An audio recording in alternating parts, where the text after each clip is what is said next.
이 지상에서 가장 진실한 단어가 있다면 사랑이지 않겠는가 생각합니다. 사랑보다 더 높은 가치는 없습니다. 사랑보다 더 능력 있는 힘도 없습니다. 사랑보다 영원한 진리도 없고 사랑보다 더 순결하고 거룩한 것도 없습니다. 사랑이야말로 최고의 선이지요. 사도 바울은 믿음, 소망, 사랑 이 세 가지는 항상 있을 것인데 그 중에 제일은 사랑이다. 바울은 사랑을 예찬하면서 특별히 다른 것들과 비교를 하지요.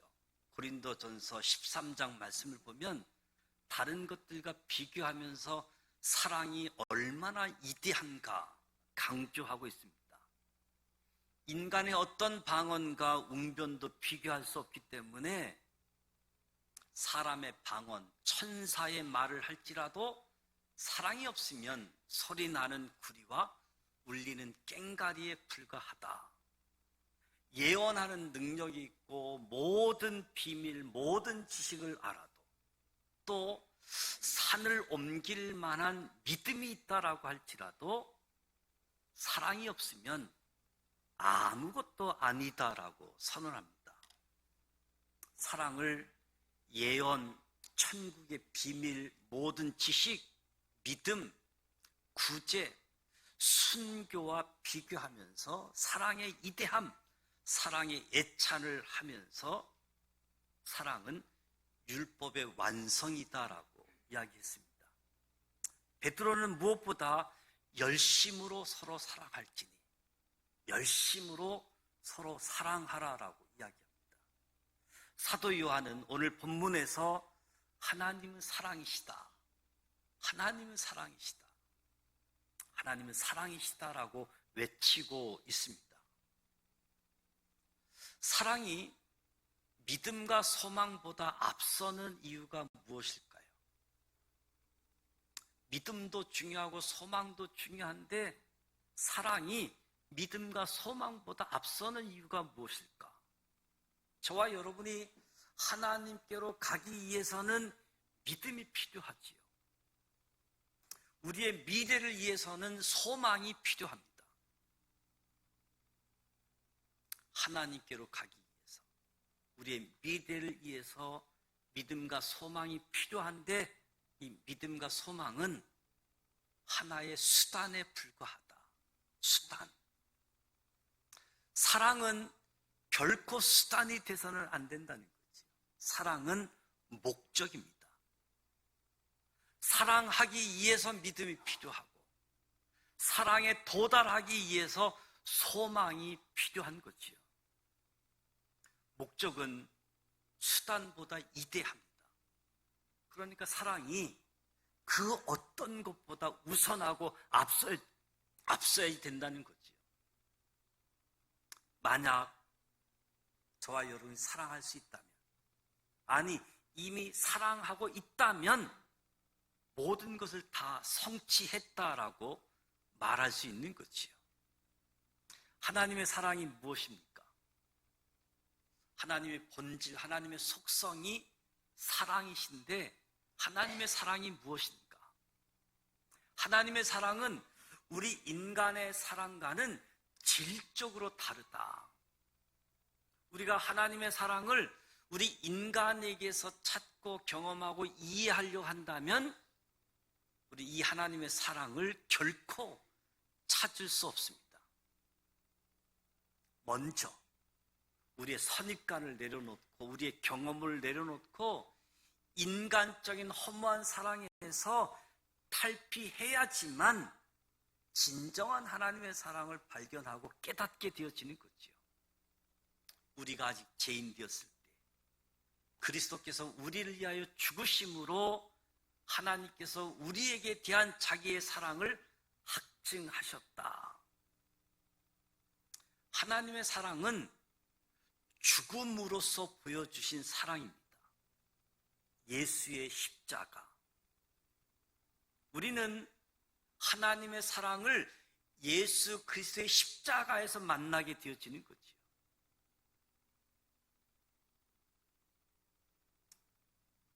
예수를 통해서 만나는 하나님의 사랑은 우리를 위한 사랑이라고 성경은 이야기합니다. 우리를 위한 사랑. 우리를 위하여 십자가에서 죽으사 우리에 대한 하나님의 사랑을 확증하셨다. 교회 다니지 않아도 잘 아는 요한복음 3장 16절 말씀. 하나님이 세상을 이처럼 사랑하사 독생자를 주셨으니 이는 저를 믿는 자마다 멸망치 않고 영생을 얻게 하려 하십니다. 하나님은 이 세상을, 하나님은 저와 여러분을, 우리를 사랑하신 것이다. 죽음으로써 나를 사랑하신 것이 바로 하나님의 사랑임을 이야기하고 있습니다. 에베소서 2장 말씀을 보면 사람이란, 우리 인간이란 허물과 죄로 죽었던 존재, 세상 풍속을 쫓고 공중 권세 잡은 사탄의 영을 따라다녔던 본질상 진노의 자녀였다는 거지요. 이 진노의 자식을 하나님께서 무조건적으로 사랑하셨다. 하나님이 우리를 위해서 독생자 예수를 십자가에서 죽게 하셨다는 거지요. 하나님은 하나님 자신을 위해서 우리를 사랑하신 것이 아니라 우리를 위해서 사랑하셨다. 우리를 위해서 사랑하시는 것을 예수님이 십자가에 죽으시는, 우리 사랑하는 것을 확증하셨다. 성경은 하나님께서 저와 여러분이 본질상 진노의 자녀를 하나님의 자녀로 일컫는 사랑으로 사랑했다. 그러니까 우리 인간들이 하는 사랑과는 본질적으로 다른 사랑임을 말하고 있는 거지요. 하나님의 사랑은 말과 혀로만 사랑하는 것이 아니라 행함과 진실함으로 하는 사랑. 그래서 하나님은 아들 예수를 십자가에 못 박혀 죽게 하신 거지요. 예수님이 누구입니까? 하나님 자신이잖아요. 자기가 자기를 죽였다라는 말이지요. 어떤 사람은 하나님은 나를 사랑하기 위하여 하나님의 하나님 되심을 포기하셨다. 하나님은 영원하신 분, 완전하신 분. 어찌하여 그 하나님이 고통을 당하시고 죽어야만 했는가? 저와 여러분을 사랑하기 때문에. 하나님의 사랑은 희생하는 사랑이요, 행동하는 사랑이고, 변함이 없는 사랑이고, 조건 없는 사랑이다. 저와 여러분이 보통 세 가지 형태의 사랑을 이야기합니다. 첫째는 만약 뭐뭐라면, if의 사랑이죠. 만약에 너가 나를 사랑하면 나도 너를 끝까지 사랑할 거야. 세상 사람들이 하는 사랑, 조건이 붙어 있어야지만 하는 사랑. 만약 뭐뭐라면, 그런가 하면 뭐뭐 때문에 사랑이 있지요. because of, 예쁘기 때문에 사랑한다. 매력이 있기 때문에 사랑한다. 어떤 조건이 있기 때문에 사랑하고, 사랑할 만한 어떤 것이 있기 때문에 사랑하는데, 이 조건이 없으면 사랑이 멈춰지는 거지요. 만약 뭐뭐라면, 뭐뭐 때문에 사랑은 성경에서 말하는 사랑과는 본질적으로 다른 거지요. 뭐뭐에도 불구하고의 사랑, 뭐뭐임에도 불구하고, in spite of. 우리 부모님들이 이처럼 자녀들을 사랑함에도 불구하고 왜 자녀들이 딴 길로 갑니까? 부모가 사랑을 덜 했기 때문에 그렇습니까?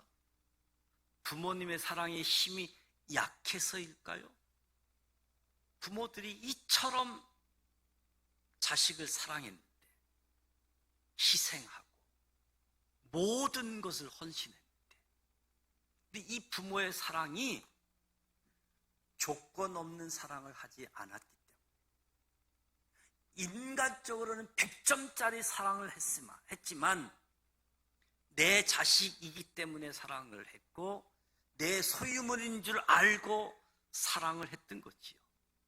결국 그 부모의 사랑이 자녀에게 상처가 되어지고 자녀들의 앞길을 막고 자녀들을 죽이는 사랑이 되었다는 거지요. 내가 너를 얼마나 사랑했는데, 내가 너를 위해서 얼마나 희생했는데. 자녀 사랑은 하나님의 사랑을 가지고 사랑해야 된다. 조건 없는 사랑. 하나님의 사랑을 가지고 자녀들을 사랑하면 자녀가 상처에서 치유를 받습니다. 자녀들의 성품, 성격이 아름다워지게 되어지고 하나님을 닮아가는 모습으로 변화되어질 겁니다. 우리 부모의 사랑은 뭐뭐임에도 불구하고 조건 없는 하나님의 사랑으로. 보통 사랑을 네 가지로 표현하는데 에로스 사랑, 필레오 사랑, 스토르게 사랑.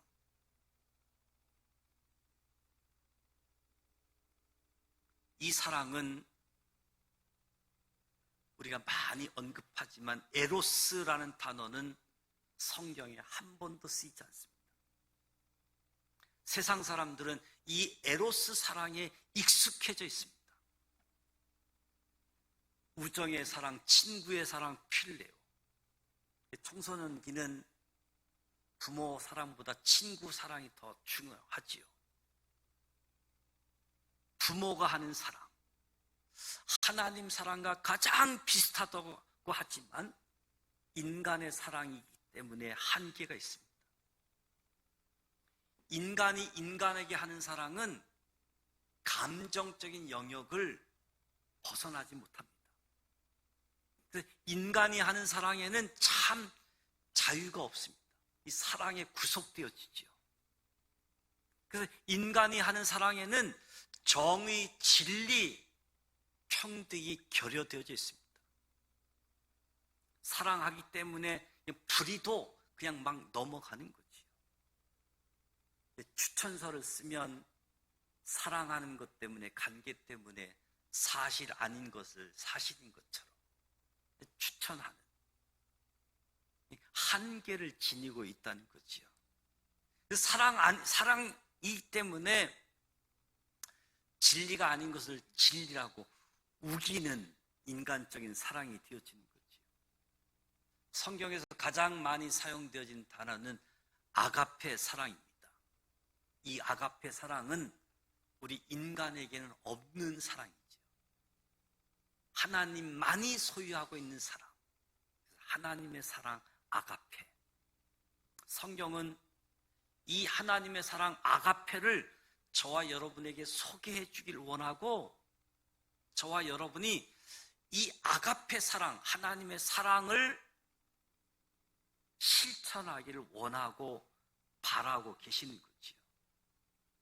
그러니까 참 사랑은 하나님의 속성이기 때문에 아가페 사랑을 할 수 있다면 하나님께 속한 사람이라고 할 수 있는 겁니다. 하나님에게 속한 사랑을 할 수 있는 사람은 하나님께로부터 난 사람이지요. 하나님께 속한 사랑을 할 수 있는 사람은 하나님을 깊이 아는 사람이다. 하나님을 믿는 수준에서 하나님을 깊이 아는 사람이 하나님께 속한 사랑을 실천할 수 있는 거지요. 여러분은 하나님을 아십니까? 여러분이 하나님을 믿으시는데 여러분이 하나님을 아십니까? 사랑하지 않았다면 하나님을 알지 못하는 사람이라고 할 수 있겠죠. 하나님의 사랑이 어떻게 우리에게 나타났습니까? 성경은 하나님의 사랑이 예수에게서 나타났다. 예수에게서 하나님의 사랑의 실제가 드러났다. 9절 말씀에 하나님의 사랑이 우리에게 이렇게 나타난 바 되었으니 하나님이 자기의 독생자를 세상에 보내심은 저로 말미암아, 예수로 말미암아 우리를 살리려 하심이니라. 사랑은 낭만이 아니지요. 사랑은 이론이 아니고 철학이 아니고 사랑은 실제입니다. 그래서 어떻게 보면 몸은 힘들고 어려운 가정이 있는 거지요. 예수님께서 세상에 오셔서 골고다 언덕에서 피 흘리시고 죽어주신 것, 이것이 하나님이 보여준 사랑. 그래서 이 사랑을 실제로 경험한 사람들은 그 사랑을 그대로 실천할 수밖에 없었던 거지요. 근대 선교의 아버지라고 불리는 윌리엄 캐리는 이 하나님의 사랑에 감전되어져서 자기에게 놓여진 상황, 자기 가족의 여건들 전혀 고려하지 않고 하나님의 사랑을 들고 인도로 들어갔습니다. 그의 부인이 얼마나 반대했습니까? 부인은 남편을 감당할 수 없어서 정신병까지 얻게 되었다고 합니다. 윌리엄 캐리가 하나님의 사랑에 감전되어져서 영혼 구원을 위해서 인도로 가게 되어졌고 인도에서 복음을 전하고 순교하게 되어지는 거죠. 허드슨 테일러, 중국을 위해서 그의 일생을 바쳤습니다.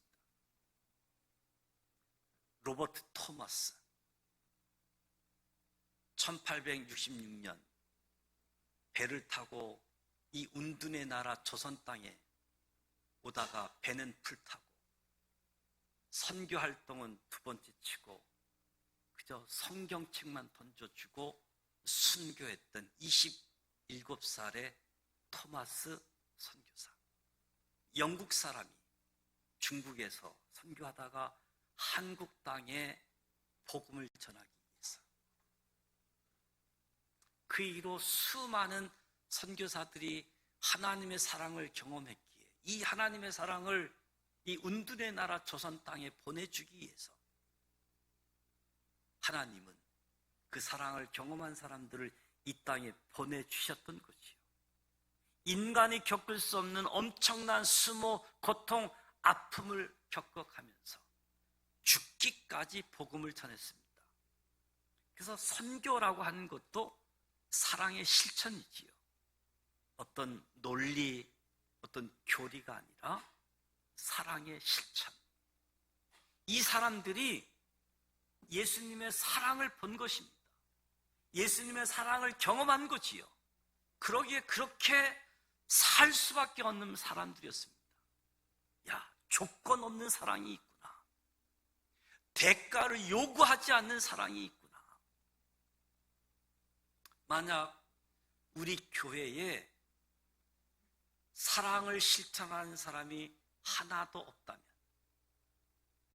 사랑을 실천하는데 마냥 뭐뭐라면 뭐뭐 때문에 사랑만 실천하고 뭐뭐임에도 불구한 하나님의 사랑을 실천하는 사람이 하나도 없다고 한다면 우리는 다 해칠한 무덤에 불과할 겁니다. 사랑을 실천하는 사람이 우리 교회에 있어야 됩니다. 아니, 우리 교회는 다 하나님의 사랑을 실천하는 사람이 되어야 됩니다. 이것이 예수 믿는 것이고 이것이 하나님을 아는 사람들이고 하나님의 사랑을 경험한 사람들이죠. 어떻게 하나님 사랑을 할 수 있습니까? 사랑은 결과이지 원인이 아닙니다. 사랑을 얻기 위해서, 사랑을 하기 위해서 여러 가지 인간적인 노력을 하지만 인간의 모든 사랑은 실패하게 되어집니다. 사랑하고 싶다고 해서 사랑이 되어지지 않습니다. 사랑은 어떤 원인에 대한 결과일 뿐이지요. 10절에 사랑은 여기 있으니 우리가 하나님을 사랑한 것이 아니요 오직 하나님이 우리를 사랑하사 우리 죄를 위하여 화목제로 그 아들을 보내셨다. 우리가 사랑한다는 것은 하나님이 먼저 우리를 사랑하셨다. 하나님이 우리를 사랑하셨다는 원인이 먼저 있었기 때문에 우리가 하나님을 사랑할 수 있다는 거지요. 부부가 사랑하면서 살아간다는 것, 이거 모르는 사람이 어디 있겠습니까? 부부는 사랑하면서 살아가는 거지요. 그러나 해보세요. 아니, 해보았지요. 사랑이 잘 됩니까? 내 힘으로 사랑하려고 하면 할수록 화만 더 나잖아요. 사랑은 늘 마음에 품고 있으면서 목사님이 설교 시간에 사랑하라고 하고 성경을 읽으면 사랑이라고 해서 사랑을 해보려고 시도하고 하다 보면 더 화만 나는 그런 상황들이 부부 안에서 자녀들 가운데서 나타나고 있지 않습니까? 내 힘으로 사랑하려고 하면 그러면 어떻게 사랑할 수 있습니까? 하나님의 사랑이 우리에게 부어주어야 우리가 사랑할 수 있습니다. 하나님의 사랑이 나에게 부어주어야 내가 사랑할 수 있는 겁니다. 그렇지 않으면 내 노력으로 내 의지로 사랑을 시도하고 속으로 화가 나가지고 이런 아픔들을 상처들을 경험하게 되어지는 거지요. 내 의지로 사랑하면 사랑했다는 자부심은 생길지 모르겠어요. 사랑했다는 교만은 주어질지 모르겠어요.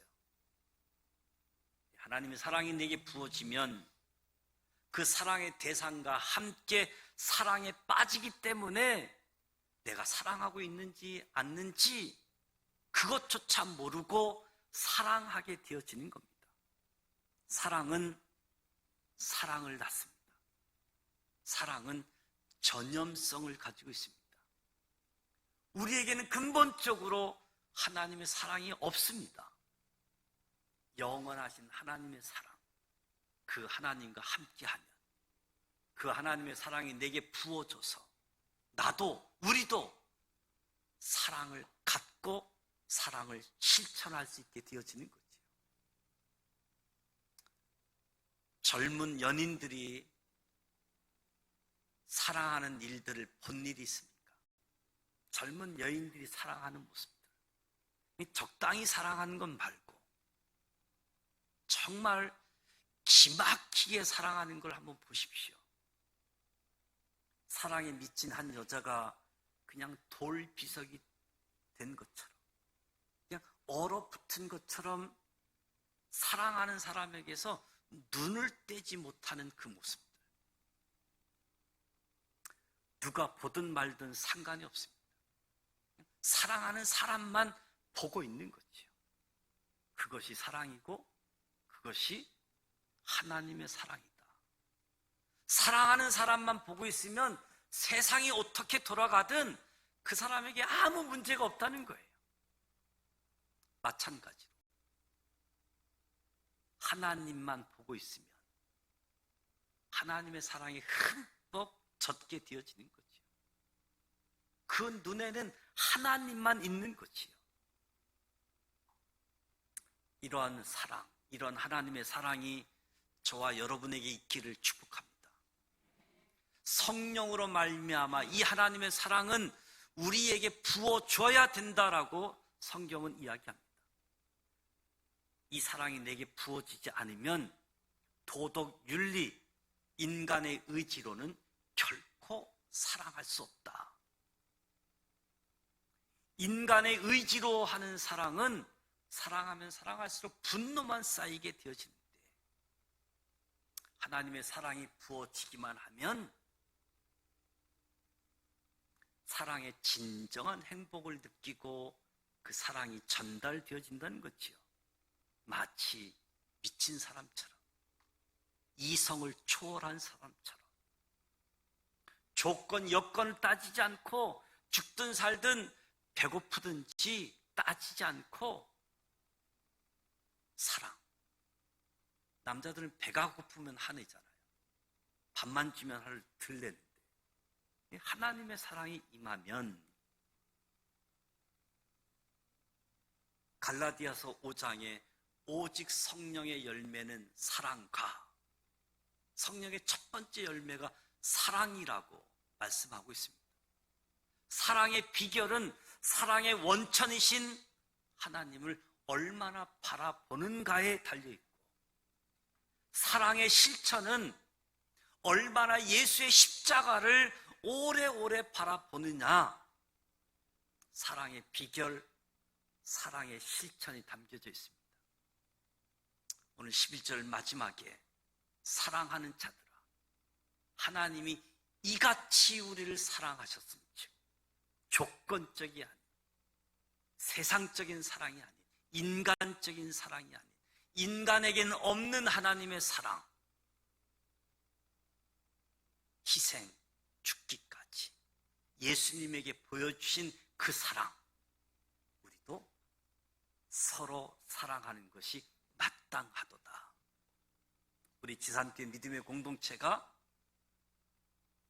하나님의 사랑을 실천하는 마땅한 사람들로, 인간적인 사랑이 아닌, 뭐뭐 때문에 조건이 아닌 무조건적인 하나님의 사랑으로 나아갈 수 있도록 성령으로 하나님의 사랑을 충분히 받는, 그리고 누리는, 그리고 나누는 우리 모두가 되시기를 축복합니다. 기도합니다. 하나님,